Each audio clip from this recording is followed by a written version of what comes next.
Ashley, hi, welcome to the Female Startup Club podcast. Thank you. Thank you so much for having me. I'm so excited to be here. I was just saying for everyone listening off camera that I'm selfishly very excited to be learning from you as someone who is much deeper in the beverage industry than I am. So I'm very, very excited for this episode.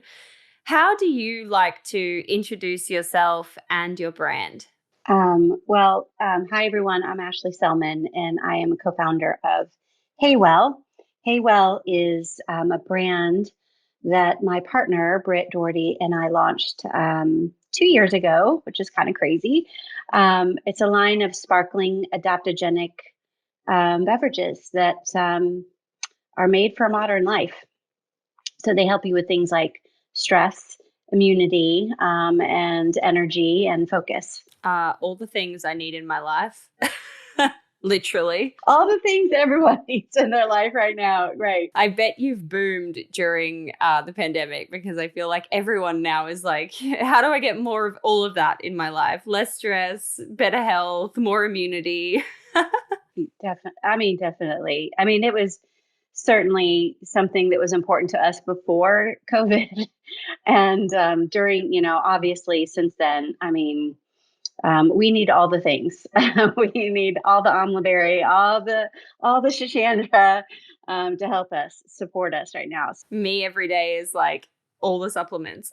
Right, right. I was reading about you today and online, sort of having a look at your LinkedIn and your profile. And I was seeing that you come from a super long background in the beverage industry, something like 15 years at a brewing company before you started Heywell. So when I think about that, like from that perspective, it's really obvious why you would be incredible at building your own brand in this space. But I'm wondering what was giving you the drive to actually go out and build your own business and what actually kind of made you take the leap and switch? hmm yeah, I spent a number of years in the beverage industry, as did my partner, Britt Doherty. And that's where we know each other from.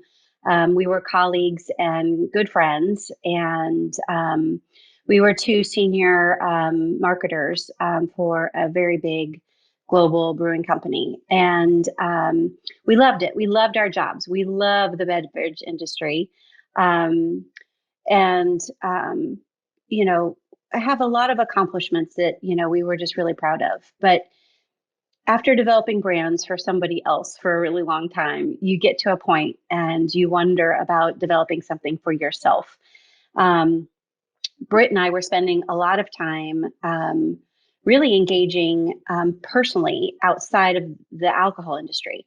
And specifically, we love functional things because, we're two women leading really demanding, jobs and have full lives. And so, we were really engaged in things like adaptogens and looking at supplements. And we were personally doing all of that outside of, what was going on in the alcohol industry. And we just got to a point where, I don't know, it just, we love trying all the things. Like we order all the things all the time. And there's a lot of great products on the market, but we always felt like they were lacking something. And the number one thing we felt like a lot of these functional things were lacking was accessibility and taste. And so yeah, after a long time in the beer business, we just got to a point where we're like, you know what? If ever there's a moment, like let's just do it. Let's start our own thing. And so we left and we created Heywell. That is so cool. So cool. I love that for both of you. If you had to talk me through kind of your key milestones in those early days of bringing this brand into the world, what does that actually look like? And obviously, I'm asking as someone who's very interested in the beverage industry of like, what are those key kind of steps and milestones and things that need to be considered to bring a beverage brand to life? Yeah. Um, there's a few things. I think for us, it started with our mission. So we really started with what were we about and what did we feel like was important to other people. And how are we going to connect with people? And so in a meaningful way. So we started there. Actually, we started there before we even really decided on beverage. We were really open minded about what that could be. And so our mission is all about making wellness a little bit more simple and accessible. And so we started there and we said, okay, well, that to us means, staying well is hard. And, like on some days, yes, like I'm getting my exercise, I'm getting my sleep, and I've like prepped all this healthy food for the week, and like I'm managing my stress, and, all the things. And some weeks you're on your game and some weeks you are not. And so, and that's why we were engaged. Yeah. Some weeks, maybe multiple weeks. So, and that's why we were engaged in adaptogens and other things, is that we were just looking for not something to like replace all those things that are good for you, but just something that supported us and helped us, especially on those days that we weren't kind of making it all happen. So we started there. And accessible meant there's a lot of great things out there, but sometimes they're hard to understand. They're not convenient. Like, I don't want to take powder, like a little cute jar of powder around and be mixing stuff, they don't taste good. So some of the functional ingredients that we use, by themselves, maybe they don't just taste great when you just put them in water. Like, they're good for you. They just maybe don't taste great. Mushrooms sometimes by themselves just don't taste great. But then, also for us, part of the accessibility was not only bringing those things in a way that was understandable, but it was also about being inclusive. So we came from the beer industry, which is not always inclusive. Um, and when we were creating our own business, that became really important to us. And we're like, okay, this is our business. We get to run it the way we want to run it. And inclusivity and wellness, which is, whether it's wellness or food and beverage, is still super male dominated, and not always approachable. I think very aspirational sometimes, even still. I think a lot of progress has been made in the last year, especially on this, but we just felt like there was opportunity there and bringing that to our brand. So we started there. We just really spent a lot of time thinking about that, about our mission and what that meant, and then what it meant from what we were going to create. And we did gravitate to beverage just because we love it. And that's, that's what we know. And so we developed that. And we're marketers. So we spent the first part of the time thinking about, how that comes to life, talking to a lot of people, sharing that mission, kind of just pressure testing it. Like, does that mean something to somebody else? So, we kind of gathered a lot of our friends, and really spent some time exploring it. So we started there. And that is probably, I think, the most important when it comes to any idea is this something that comes from a true place from you, something that you're passionate about? And is this something that really resonates with other people? You have to have that as a starting kind of foundation. Then came the other stuff, which is, okay, so how much is this going to cost us? Where are we going to make this? I mean, all the all the nitty gritty. And, I think really putting together kind of your business plan. How much, how much is this going to cost? What is what's happening in the marketplace? And, what are your cost of goods going to be? Where are you going to source this stuff? And that's a really hard part. And it's a really kind of daunting part. You're like, I feel great about this thing and we want to make and this idea. And we have all this stuff and we know, like, we want to use Shishandra and we want to use amla berry. We love these things. And then you get to, and this is the scary step of, okay, how much is all this going to cost? Like, where am I going to find all that information? How do I get this made? How do I get this? What's a 3PL? All this stuff. And so we felt comfortable in the other space. We didn't feel as comfortable in that space. And it was a huge, huge learning curve for us. But I will tell you, one of the things that we love so much about being entrepreneurs and starting our own business is how generous other entrepreneurs are in sharing what they know and in like contacts and connecting. And I'll tell you, it was a huge surprise to us. And especially because in a corporate world, and especially in beer, that's a very competitive category, it's not like that at all. And so we kind of entered this new phase of this new community that we're in Chicago, and which is right here. This is a huge food and beverage market, and there's a ton of people here, and a lot of brands, and a lot of innovation. And so, we really had to get a lot of help. Just thinking through. So first thing we did was we made some assumptions and we wrote a business plan, and we said, okay. This, based on all these assumptions, this is how much we think it's going to cost us to make it.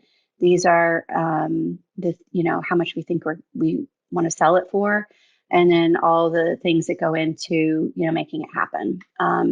So we drafted, kind of a straw man for that. And from our beverage backgrounds, we had some connections in terms of formulating what we wanted to. And we brought in a lot of nutritionists and some people to help us. So that part, we had some connections in. And that's a really important part and even if you don't have connections there, spending some time to find the right person to help you, that's really knowledgeable, that's open-minded to your ideas, so you're really collaborating, so that you ultimately make the thing you want to make. When we made this taste, there was kind of those three key pillars. We wanted something that was really good for you. And we wanted something that was approachable and easy to understand. So that's kind of where our brain comes in. And it had to taste good. It had to taste good. So there are so many things that taste bad, like that I'll try and be like, how did this come to market? Like, who drinks this? I know. And, it's kind of, you feel bad. You're like, oh, I love this idea, love this concept, and you buy it, and you're like, oh, I'm excited to try this. You're primed to buy it. You're like, this sounds amazing, and then it does not fulfill, and you're like, but how? Right, and that was kind of key for us. We're like, people will try it, they won't come back to it, and they won't certainly, make it a part of their life. Even if the brand is great, even if you create a great sense of community, but if people just don't like it, then they're just not going to buy it again. So I would say that we spent a ton of time there, and more time than we thought we were going to. We were really picky about the ingredients we wanted to use. We were really picky about, how those things came together. And so that spent, quite a bit of time. How long did it take you, and how much capital did it cost you to get to launch and get like through that R&D time and process? Yeah, the R&D time, 7-8 months, round and round and round and round. When we developed Heywell, we knew we wanted these to be occasion based. So we have energy and immunity, energy and focus, calm and restore. So we knew we wanted to start with occasions, and we knew the ingredients we wanted to use, the functionality we wanted these to have. We wanted to use adaptogens. We wanted to use amla berry. It's a great source of natural vitamin C. We wanted to use organic caffeine and energy. We wanted to balance that. And we wanted to use real organic juices. So we wanted not just the sparkling water, but a little bit more. And so we were trying to marry the occasion with these functional ingredients, and then pairing it with a flavor that would work well with those functional ingredients and also match the occasion. It was a lot. It was a lot we were trying to put together. So energy and immunity, sparkling grapefruit is, where we landed. And we felt like the grapefruit flavor citrus was a great match to immunity. And the grapefruit flavor we felt like balanced really well with those functional ingredients. Strawberry lemon is energy and focus. We felt like was something bright and refreshing for the middle of the day. And that strawberry, like it has this really fresh, like you're in a strawberry field smell and taste. And so instead of reaching for something sweet like candy or other snacks, you're getting a bit of that sweet plus tart with the lemon. And then blackberry ginger. So calm does not have caffeine. And we wanted this to be kind of for us, it was a red wine occasion. And so it was a little more complex with blackberry and with ginger. And we wanted something that I could pour into, a wine glass and feel like this is just as satisfying. And don't get us wrong, we love our red wine too. Like we love that too. But on nights where you don't want all that sugar, or you don't want a hangover, or whatever. But we didn't want to feel like we were compromising in any way. So this was, so we spent a lot of time there, like just trying to think about the occasions, when we would be drinking these and what the functionality was and how we would pair it. We wanted a bigger range of products up front, but we ended up spending a lot more money in formulating over and over again to get to what we wanted to with the three. And so we had to kind of parking lot our concepts and ideas, although we did just launch our fourth SKU. So we're super excited about that finally. But we focused in on those three. And, I'd say in the beginning, you've got costs like, you're formulating, you've got legal fees. So you want to make sure that the claims you're making, the things you're talking about, you can support, and you want to vet that.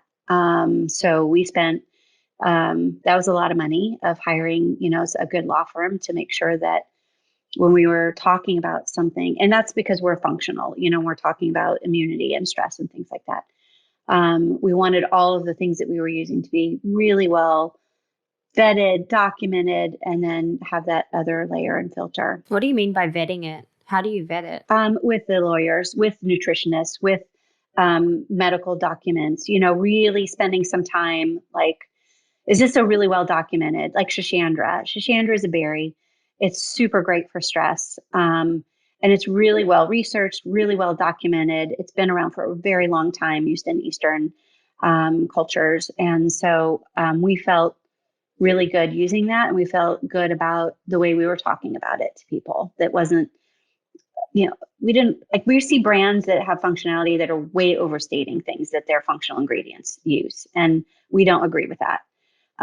We think that, there needs to be a lot of integrity about the functionality that you are talking about, that you've used, and that you're being really honest with people about, what it does. And we've seen claims, all over the place. Like, it's like, it completely transforms your life, and it solves these 20 things. And it's like, wow, like the magic elixir here. Yeah, I'm so used to seeing that and being like, what the heck? Like, this is just, I'm sucked into it though. I'm like, I'll try it. Well, yeah, it's intriguing. You're like, wow, what is that? But I don't know. For us, integrity in what we were making was really important. So you've got, obviously all your formulation, you've got to make sure that, you are doing all the right things to make sure that these are quality ingredients you're using, and you're feeling good about how much you're using, what you can really talk about. Then you've got brand building, right? So you've got a name, you've got a logo, you've got just, who are you? And then how does that visually come to life? And how does that connect with what you stand for? And, back to the mission, like how does that connect? And then you got to make it. And when you're launching, you have no scale. And this was a moment, it was a pretty humbling moment when you come from a bigger company and you don't have any troubles like securing ingredients or, talking to somebody that can make your product or packaging. And, we were so tiny that people are like, yeah, no, thanks. We don't want to work on that. I'm experiencing that now. I feel like people are very like, takes 20 calls to get an answer. And you're like, please take me seriously. Please. I know. You're like, please. You're like, can I just have, I just need a drum, one like drum of this organic juice. And they're like, yeah, no, we like sell them by the hundreds. And we're like, we just need one just to start. And so it was humbling. Like, we couldn't get people to return our phone calls, and we really had to, and we knew what we wanted, but we couldn't always get it. And so that took a lot more time too, in terms of getting ready for the production, in that, sourcing all those different things that we wanted, getting them to the place at the right time, all the things from packaging, all of it. It just took a while. Trademarking, all that stuff. I'm there. I'm in the thick of that right now. I'm in that trademark phase and all those kind of early cost phase. But I have a question for you while we're still on the topic of R&D, and before I want to kind of move into marketing and how you were building your audience in the beginning. From my experience so far, going through this process and dealing with production of the non-alc brand, it feels like there's no room for, or we're being told there's no room for like a small batch of samples. It's not possible. Our minimums are, I think, 6,000 bottles or 6,000 liters. And so basically, when we're happy with the formula and we're happy with what we think is good, we have to bite the bullet and order that 6,000 without any real customer feedback, which is obviously pretty daunting for us. Having said that, my business partner is a master sommelier. So he is an absolute expert in what he does. He has an incredible palate, like using like his palate and mine, which is very mass market. Together, we do feel quite confident. But I'm just wondering with that, did you have to go through something like that? And how did you approach or think about it if you weren't able to get that small kind of batch of, even 100 samples? Yeah, we made samples, and we knew we weren't going to make any money on it. Because the cost per unit was so high because we had zero scale.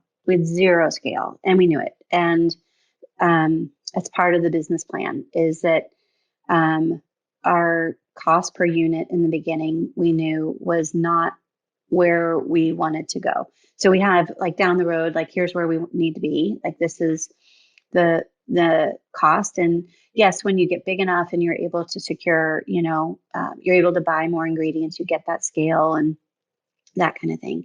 But in the beginning we didn't. And you're right. You're putting this money out there. So you're doing all those things from branding and all this legal and trademarking, and you're making your first small batch, and you're putting all this cash out, and it's really expensive. It's expensive, and you're selling it to your first account, and you're almost like giving it away because you're like, we've made this great thing, and we just want you to try it, and like, will you try it in your stores? Like, we'll give you all the cases. Like, just try it. Just like before, and that way you can just really get a real reaction to it, and not just your friends and past colleagues and and your own gut reaction, but putting it in the marketplace for total stranger that doesn't know you or anything about it to see it on a shelf, and are they going to pick it up, and what are they going to feel about it? Are they going to buy it again? And you need to go through that process. It's a really honest, really vulnerable kind of moment of, I've spent all this money. I've spent all this time, a year, putting this thing together. And now I've like put it on a shelf for someone to like maybe buy. Will they buy it? Will they be like, will they, come back to it? Or will they be like, this thing's disgusting. Like, we're not trying it. And so we were really lucky in that we had our very first account was Foxtrot Market, which is here in Chicago. It's a dream account. It's a specialty convenience, market where they've got, they're in urban centers, and they've got everything from coffee to wine in a really small scale, and, ready to, to take drinks and beverage, foods and things. And it was a dream account for us. We were like, if we could be in one place, it would be Foxtrot.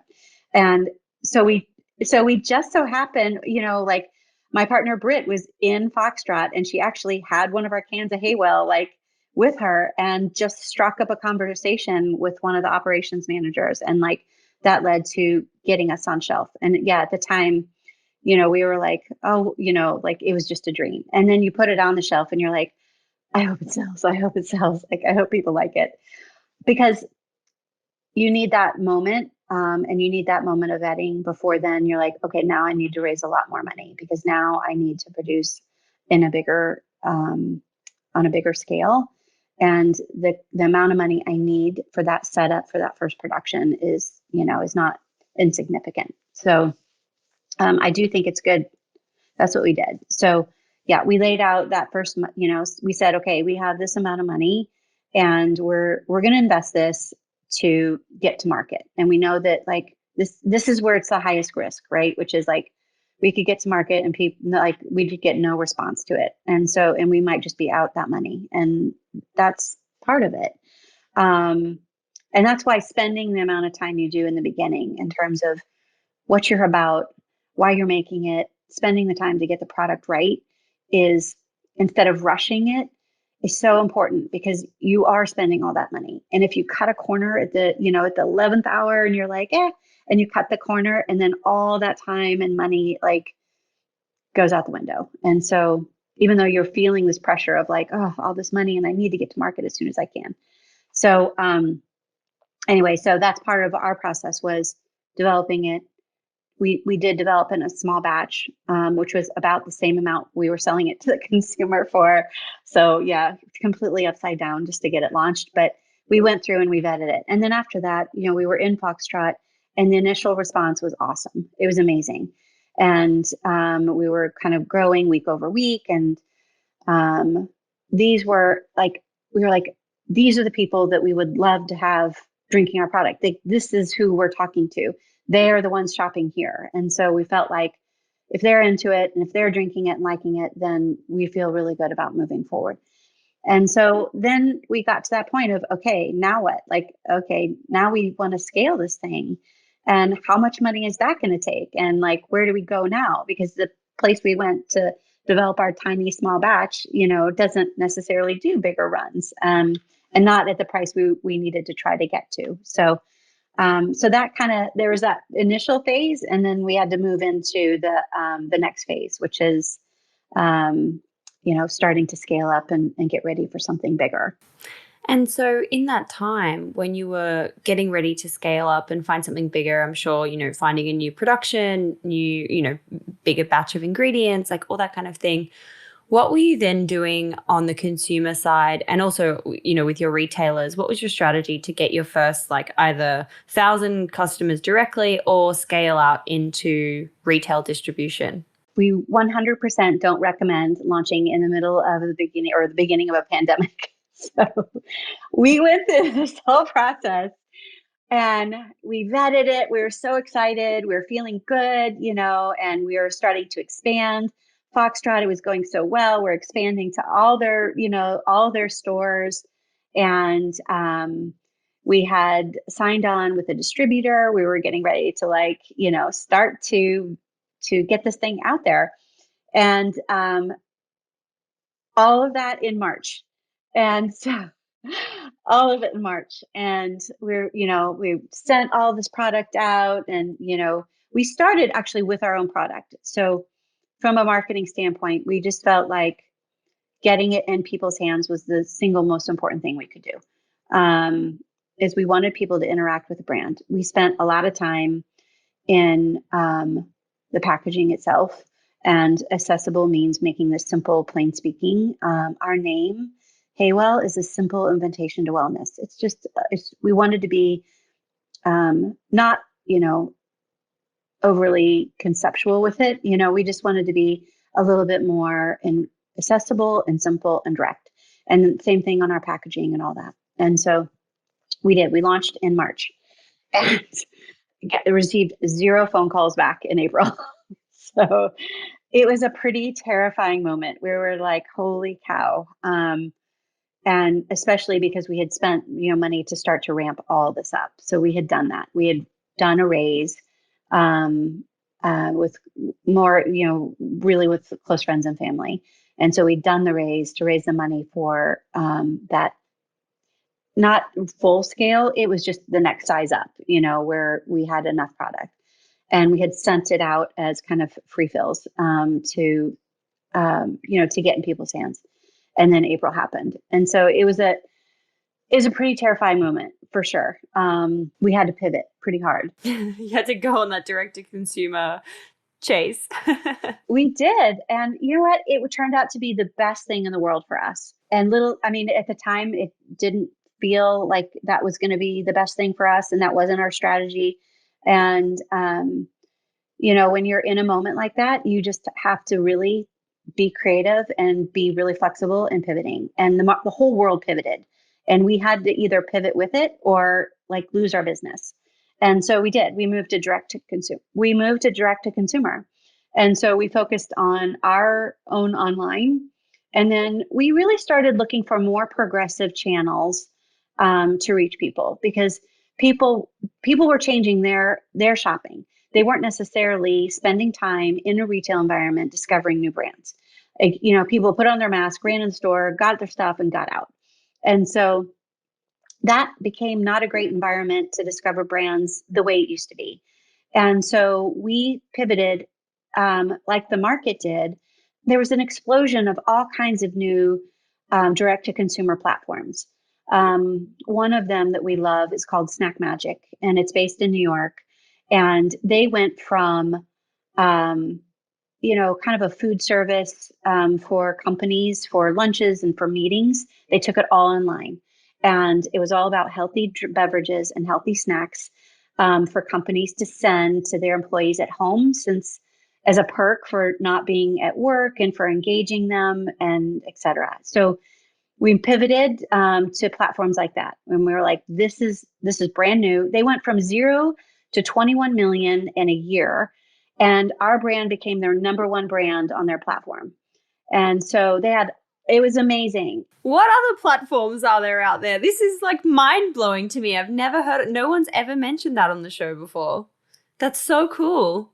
This is where we spent our time and money. So we were spending time like looking for these really progressive, emerging platforms where people that were going to like what we had made, that's where they were going. And so we had to meet them where they were going. And so Snack Magic became an example of that. And we ended up doing a ton of sampling through that. So we invested in, they have a program where you can, add a free beverage, when they're checking out. So we invested in stuff like that. And because people may be like, well, I don't know what this is. I don't know how this is going to taste. And so we made it really easy to say yes. And we knew if we could just get it in their hands, they would, interact with the brand, read what this was about. It's on the packaging. We'd have it like in their physical hand, and then they try it. And we felt like we could hook them. And that actually worked so well for us. And I think that's why they have 135 different SKUs on that platform. And we invested in that sampling. And that's what we think helped us do just so well on that platform. That also, our strategy was more of a regional strategy. So we were going to start in Chicago and in New York, and kind of take a more geographical approach to it, which was a little bit more traditional. And someone like Snack Magic, it blew up overnight, and we became national. And our number one state we were shipping to was California. And so it, like, our whole plan like blew up, and we were like, all right, we're going with it. Like this will work for us. And so, anyway, and you're just seeing the growth of those, like Good Eggs out in California. We love it. It's, there's other platforms like Thrive really exploded, just a number of, Imperfect Foods, Misfits, like all these things. And people had a little bit more time. They weren't spending all the time kind of going to retail and back. And so people were discovering brands in a really new way during that year. Yeah. So that's from a marketing standpoint, creating connections to get into those platforms, and then working within those platforms to just drive awareness and drive trial as much as we could is really where we spend our time and energy. Wow. Thank you so much for sharing that. That is so insightful and something I had never heard of and didn't know about before. So my mind is blown. What do you think is important advice for entrepreneurs who are in the beverage space to know kind of coming towards the end of 2021 and into 2022? Well, first of all, I think it's a super exciting time. I think it's a really dynamic and really exciting time, especially from a consumer standpoint. So I think people are shifting from their approach is shifting, and they're shifting not only away from things that aren't good for them, lots of sugar, refined, all this stuff, artificial flavors and chemicals and things. You saw this shift from away from things that are bad for you to things that are even more neutral, like a LaCroix and just plain sparkling waters. To what we're seeing and what we're super excited about is that there's this shift to more functional things. So I want my food, I want my beverages to work harder for me. I'm living this like really demanding life. I'm expecting more out of food. I'm expecting them to have, and beverages to have, good for me ingredients that taste good and that are environmentally conscious and that as a brand, as an ethos, like care about people and put people first and are walking that walk. And so that's changed. That's a big change that's happened. And I think really accelerated over the last year and a half. So I think that this is a really exciting time for new brands and not just big corporate brands. And so people are really more open minded. And I think that retailers are also really starting to embrace that. And so, we saw the shutdown of the retail environment during COVID. Buyers didn't want to take meetings. They were like, look, I'm just trying to keep up right now and with supply chain and everything else. And so now we're starting to see the shift of, more of the retail environment embracing. And I think, taking a bit of a cue too from what's been happening in the online space where people could interact differently with brands. So I think now you're also seeing retailers starting to embrace innovation again and starting to embrace new products, if, a great progressive retailer that understands where their own shoppers are going. And so we love accounts like Air One, which is, based in Los Angeles. It's a great account. They're really in tune with their consumers. We love, accounts like Good Eggs. We love accounts like Fairway, De Bruno's, and Dom's Market here that are really starting to embrace that. And so I think it's a really exciting time for new beverage and kind of lining up those things. You know, People care more. They care about where these brands come from. They care about what's in it. They care about, how this brand, like who the people are and how they're, giving back or, you know, caring about the environment, caring about people. Mm-hmm, mm-hmm. Yes, absolutely. I'm super excited to be coming into this industry with the changes that, even the way that I consume myself and my behavior around like what I want to drink, what I want to eat, and what I'm even seeing like in my friendship circles and in the wider community. I think you're so spot on. It's a really, really cool time to be innovating and disrupting and bringing new cool things to shelves for sure. So at the end of every episode, we ask a series of 6 quick questions, some of which we might have covered, some of which we might not have, but I ask them all the same. So question number 1 is, what's your why? Why are you doing what you're doing? It kind of goes back to what I mentioned earlier, which is our mission. And we want to make wellness more simple and accessible. And that for us means making good for you, great tasting beverages that also, really embrace inclusivity. And as part of that, we're a certified women-owned business. And as part of our mission, we give 1% back to nonprofits that advocate for diversity and inclusion.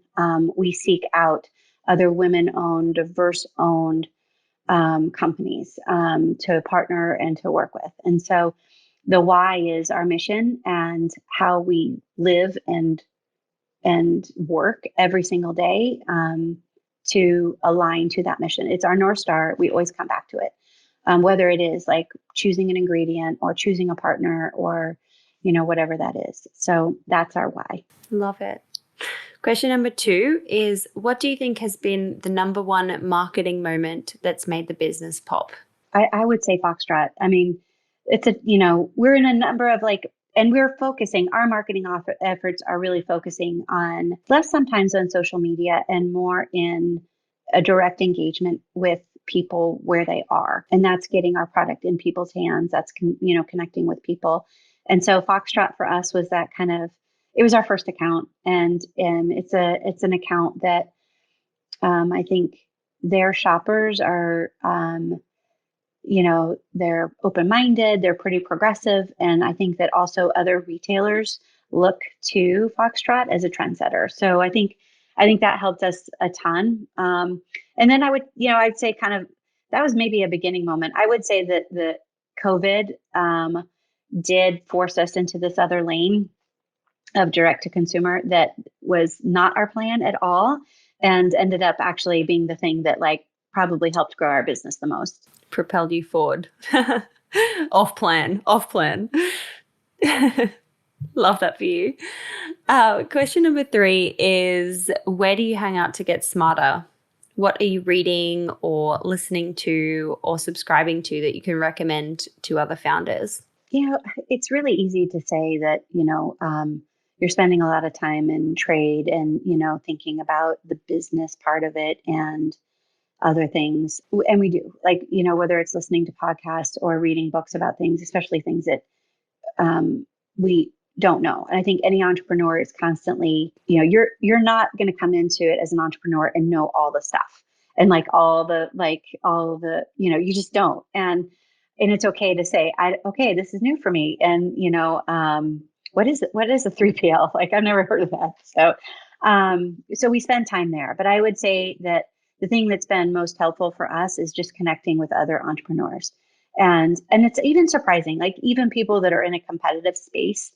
So we have like a kombucha brand we were talking to yesterday, and they're like, oh, do you have help with your Amazon? Like, we know this great agency that's really helping us out a ton, and hey, what do you know about Snack Magic? And can you, connect us and blah, blah, blah. So we just find that to be probably the richest area for helping us think differently to, help us overcome some of the things that we may not be really great at or know.